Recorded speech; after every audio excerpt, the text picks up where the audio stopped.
যে গান দিয়ে কেরিয়ার দাঁড় করানোর কথা ছিল, এবার সেই গানের কারণে টলিউড থেকে আজীবনের জন্য নিষিদ্ধ হতে যাচ্ছে জনপ্রিয় নায়িকা মিমি চক্রবর্তী। আগে হ্যাঁ ভিউয়ার, বলছিলাম তুফান সিনেমার জনপ্রিয় গান দুষ্টু কোকিল গানের কথা। দুষ্টু কোকিল গান দিয়ে আলাদা করে নজর কেড়েছিল মিমি চক্রবর্তী, কিন্তু ঘটনা ঘটেছে গানটি সবার চাহিদার শীর্ষ হলেও দুষ্টু কোকিলের এমন অশ্লীল পোশাক মেনে নিতে পারছেন না কেউই। তাই অশ্লীলতা ছড়ানোর দায়ে কলকাতা সিনেমা ইন্ডাস্ট্রি থেকে আজীবন বহিষ্কার হতে পারে মিমি চক্রবর্তী। যদিও সেটা এখনও গুঞ্জন, তবে দুষ্টু কোকিল নিয়ে ইতিমধ্যে মন্তব্য করেছেন কলকাতার জনপ্রিয় তারকারা।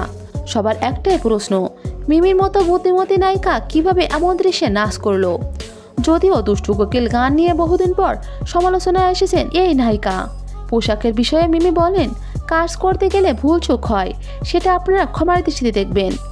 অনেক গরমের মাঝে শুটিং হওয়ায় ফুটেজ চেক করার সময় পায়নি, কিন্তু ডিরেক্টর ও ক্যামেরাম্যান তো খেয়াল করেছিল। হয়তো নতুন করে শ্যুট নেওয়া সম্ভব ছিল না বলে এমনভাবে শ্যুট শেষ হয়েছে, কিন্তু নেটিজেনরা বলছে অন্য কথা।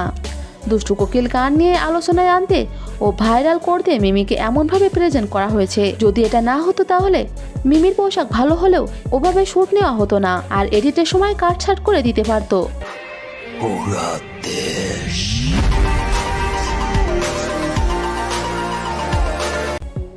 এছাড়াও তুফান সিনেমার মাধ্যমে অনেকদিন পর হিটার দেখা পেল মিমি।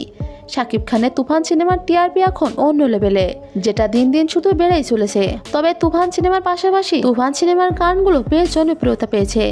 লাগে উড়াধুরা শুরু করে দুষ্টু কোকিল সব গানই এখন মানুষের মুখে। এই ভিডিওতে থাকা তথ্যগুলো সোশ্যাল মিডিয়ার বিভিন্ন প্ল্যাটফর্ম থেকে সংগ্রহ করা, তাই কোনো ভুল বিভ্রান্তি হলে ক্ষমা সুন্দর দৃষ্টিতে দেখবেন।